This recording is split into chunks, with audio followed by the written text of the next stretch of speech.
सुनाओ BSc limited अब देखिए 2390 का प्राइसिंग हमें देखने मिला and what next. Hi this is Dev and watch it diary. Q1 के नंबर्स आगे सारे ट्रिगर यहाँ पर पूरे होते हुए नजर आए। क्या स्टॉक को एक डायरेक्शन मिलने वाला है। सो बेसिकली फंडामेंटल से साइड हटकर अगर हम चार्ट को समझे तो ज्यादा एक इंपॉर्टेंस मिलेगी। ज्यादा बेहतर यही है कि चार्ट पर फोकस किया जाए। अब एक्चुअल है क्या कि यार यहां पर अगर आप एक लॉन्ग टर्म इन्वेस्टर है तो आपके लिए चार्ट मैटर नहीं करता। एक लॉन्ग टर्म इन्वेस्टर के लिए सिर्फ एक ही टूल है कि अगर आपका स्टॉक थोड़ा सा नीचे मिल रहा है, एक अच्छा खासा करेक्शन मिल रहा है, तो बस एक एवरेज किया है। इसके अलावा आपके पास कोई और जरिया और कोई टूल है नहीं है, राइट। अदरवाइज आप एक हैज करें, एफएनडो का पार्ट है, आप हैजिंग जानते हैं तो फिर भैया हैज करिए अगर आपकी बड़ी पोजीशन है तो इससे ज्यादा कुछ है नहीं, लॉन्ग टर्म वालों के लिए ज्यादा है नहीं। बट अगर जो चार्ट देखते हैं शॉर्ट टर्म है या सिर्फ 1 साल है, 6 महीने है, उनके लिए चार्ट इंपॉर्टेंट हो जाता है। तो उस हिसाब से अगर आप देखेंगे तो चार्ट इंपॉर्टेंट है। 6 महीने, 7 महीने, 8 महीने। अभी अगर आप देखेंगे तो क्या है क्या भैया, यहां पर बार बार जो सपोर्ट आपको मिल रहा है एक लंबे टाइम से, ये चल रहा है आपका ये मिड मई से चल रहा है 2375-76। ये आपका काफी इंपॉर्टेंट अभी बना हुआ है, बार बार आता है और वहीं से घूम जाता है, 2400 के ऊपर निकल जाता है स्टॉक। ये अभी एक पूरी कहानी चल रही है। सिर्फ 2400 ही इंपॉर्टेंट नहीं है बल्कि 2376, 2375 ये काफी इंपॉर्टेंट है। कई जगह अगर आप देखें तो लेवल वही देखने को मिलते। बाकी जो रेंज मैंने आपको बताई थी वो तो है ही, उससे बेहतर कुछ भी नहीं है। वहीं पर आपका जो सपोर्ट है वहीं पर मिलता हुआ नजर भी आया, तो वो रेंज काफी इंपॉर्टेंट है। बट ये रेंज से ऊपर का लेवल आता है रेंज, और ये करंट का जो 2376 का जो लेवल है, इसमें लमसम 100 रुपए का डिफरेंस है। उस रेंज का अपर लेवल, लोअर लेवल तो दूर की बात, अपर लेवल जो है, अपर लेवल और ये करंट का जो मैं अभी आपको इंपॉर्टेंट लेवल बता रहा हूं, इसमें 100 रुपए का डिफरेंस है। तो 100 रुपए मायने रख, बाकी 2500 बॉस क्रॉस नहीं हो रहा है। एंड इवन ये जो पैटर्न है उस हिसाब से इसका जो मिड पॉइंट है 2600, इसको जब तक क्रॉस नहीं कर लेते एक नई तेजी या फिर एक स्ट्रांगनेस आपको इस स्टॉक के अंदर नहीं देखने को मिलेगी। मान लीजिए ये बात। ईयर ऑन ईयर बेसिस पर सेल्स काफी अच्छी। यहां पर अगर आप देखेंगे तो मार्जिन इस क्वार्टर में सबसे बेस्ट है, 65% का मार्जिन, ऑपरेटिंग मार्जिन अच्छा खासा बना हुआ है।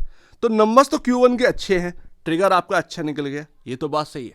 लेकिन मेन चीज तो ये है, मेन आपका पार्ट जो है वो ये है। तो अभी करंट क्वार्टर को अगर हटा दें तो यहां पर अगर आप देखें 6.53 का जो ईपीएस है उसको हमको जोड़ना पड़ेगा ये 4 क्वार्टर का। एंड यहां पर अगर आप देखोगे तो कितना बनता है, सिर्फ 26.12 का ईपीएस।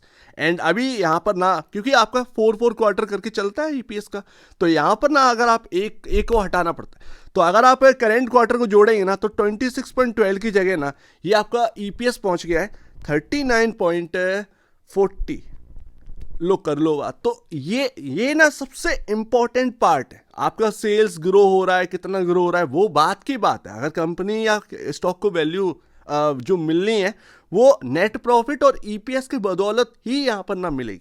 जबकि इस क्वार्टर में आपका जो अदर इनकम है वो आपका क्वार्टर दर क्वार्टर बेसिस पर घटा भी है, ऑलमोस्ट हाफ पर है, तब जाकर ये। तो यहां पर ना आप ये कह सकते हैं, हाँ ये कुछ लोग कहेंगे कि भाई 494 से 538 करोड़, तो हर क्वार्टर में ना क्वार्टर दर क्वार्टर बेसिस पर हर क्वार्टर आपको अच्छा नहीं देखने को मिलेगा।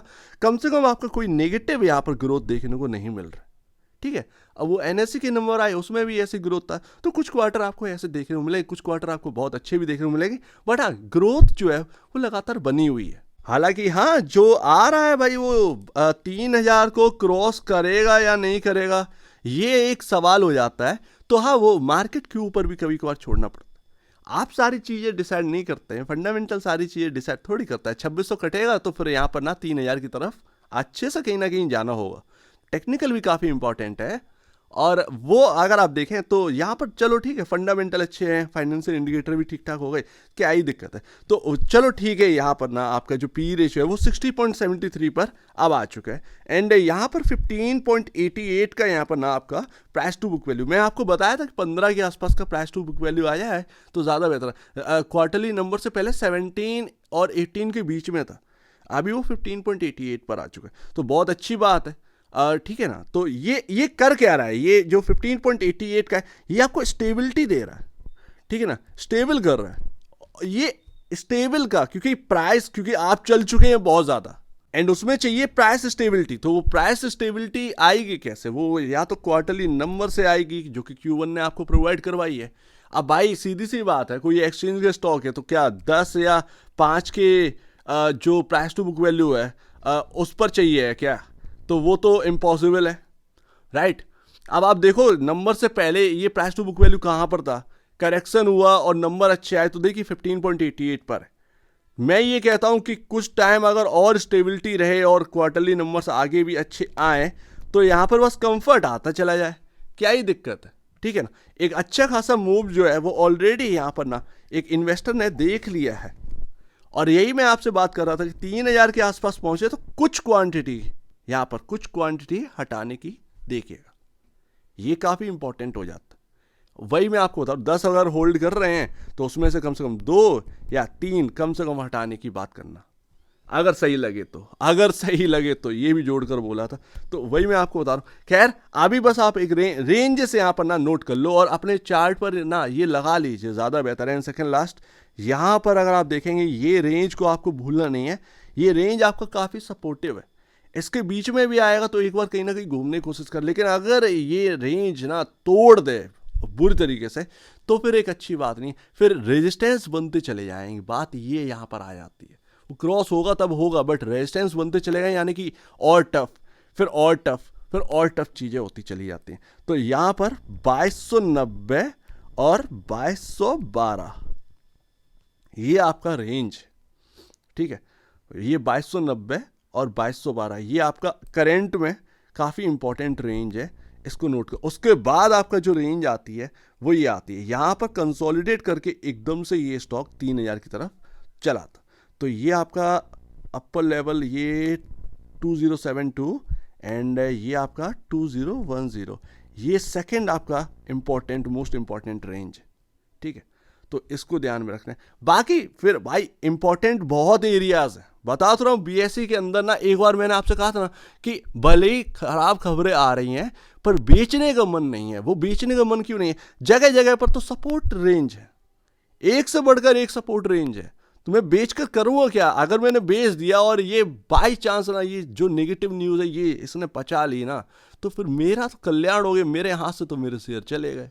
तो बात यहाँ पर ये आ जा रही थी। एंड ऐसी सिचुएशन ना बनती है जब स्टॉक के अंदर अच्छे अच्छों के हाल ना अब बेहाल हो जाते, मतलब आप ये समझिए माइंड भी इतना तेजी से वर्क नहीं कर पाता जब ऐसी सिचुएशन आती है। लक कह लो या कुछ भी कह लो, साथ दे जाए तो बहुत बड़ी बात है, अदरवाइज माइंड तो कभी कभार ना कंफ्यूज ही हो जाता है कि ऐसी सिचुएशन में करना है क्या। एंड लास्ट बस एक ही नेगेटिविटी है, क्या है वो यहाँ पर बस इतना है कि ये आपका ना जो मूविंग एवरेज है जो बहुत सपोर्ट तरीके से आपके पास आ रहा था, हम वो तोड़कर चले गए 2610 पर। ये है ये अपना 50 डेमा, बस इतनी सी कमी है।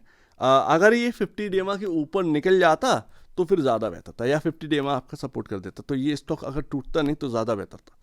खैर अभी यहाँ पर ना बस आप ये कह सकते हैं कि हाँ भाई Q1 के नंबर अच्छे निकल गए, सब कुछ ठीक है, बट हाँ मार्केट भी एक ऐसी चीज़ है जिसको इग्नोर नहीं कर सकते। और मार्केट के अंदर अगर आप देखेंगे निफ्टी ने एक इंपॉर्टेंट लेवल तोड़ दिया है। अब आप कहेंगे निफ्टी से मेरा क्या लेना था, तो देख रहे हो जरा ब्रॉडर मार्केट अगर आप देखेंगे जैसे बीएसई है तो वो आप देखो कि मार्केट के अंदर कहीं तो हिस्सा मिड कैप, स्मॉल कैप, ये लार्ज कैप बड़े वाले लार्ज कैप नहीं बात कर रहा हूँ, ये बता रहा हूँ कि मिड कैप में ही मोस्टली आप गिने जाते हैं वैसे तो ये जो मार्केट के अंदर ना मिड कैप हुआ, ये स्मॉल कैप हुआ, इन स्टॉक्स के अंदर सेलिंग देख रहे हैं किस तरीके से, किस लेवल पर।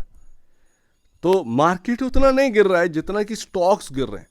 तो अभी मार्केट का कंडीशन कुछ और है, तो वो मार्केट का कंडीशन अभी आपको ड्राइव करेगा, किस तरफ करेगा, कैसे करेगा ये नहीं पता, बट मार्केट की कंडीशन से अभी आपको चलना पड़ेगा। सभी स्टॉक्स उसी हिसाब से चल रहे हैं, ठीक है ना? तो ध्यान रखिएगा, काफी ज्यादा ध्यान रखिएगा।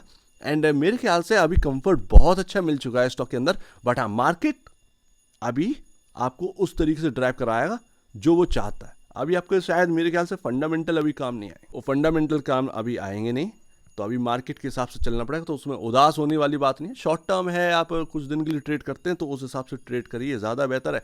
बट लॉन्ग टर्म इन्वेस्टर अगर कोई अच्छा खासा करेक्शन वाकई में देखने को मिल जाए तो फिर देखिएगा, उसमें क्या कहते हैं एक ही टूल रहता है, एवरेज का। अपना जो फाइनेंशियल एडवाइज़र है या ब्रोकर है उनसे पूछ के करिएगा। बट वैसे भी मैंने आपसे कह दिया था इस साल जनवरी में कि ये साल ऐसे रहेगा, आप रिटर्न कमा कर निकल पाएंगे ना, बड़ी मुश्किल है। एंड आपने रिटर्न कमाया ना, बट वही चीज़ है कि जब 3,000 का प्राइस देखा तो लोग लगा 6,000 देखने को मिलेगा, तो बस वहीं पर एक कमी रह जाती है। कभी भी मोटा ना मुनाफा हो रहा हो, कुछ बुक कर लो, कुछ बुक करने में हर्ज नहीं रहती है, आपकी जेब में ही रहता है। तो ये सबसे इंपॉर्टेंट बात आ जाती है, क्योंकि वो जो बहुत ज़्यादा तेज़ी से चलता है ना, वो नीचे आएगा स्टॉक, थोड़ा ही सही बट आता है नीचे। तो उम्मीद है काफ़ी कुछ आपको समझ में आया होगा। सपोर्टिव रेंज मैंने आपको बता दी, मोस्टली हम लोग इसी के ऊपर ही बात कर रहे हैं लगातार, सपोर्टिव रेंज एंड रेजिस्टेंस। तो अभी स्टॉक बिल्कुल बीच में घूम रहा है, अभी उसने डायरेक्शन अभी भी स्टिल तय नहीं करा है कि किधर की तरफ जाना है। ये एक रियलिटी है, फैक्ट है अभी। सो उम्मीद है काफ़ी कुछ आपको समझ में आया होगा। एक बार निवेश से पहले या बेचने से पहले अपने ब्रोकर एडवाइस से जो सलाह लीजिएगा, खुद की स्टडी करेगा, उससे बेहतर कुछ भी नहीं, खुद की स्टडी मस्ट है। तो आप दीजिए मुझे वीडियो देखेंगे, बहुत धन्यवाद दोस्तों।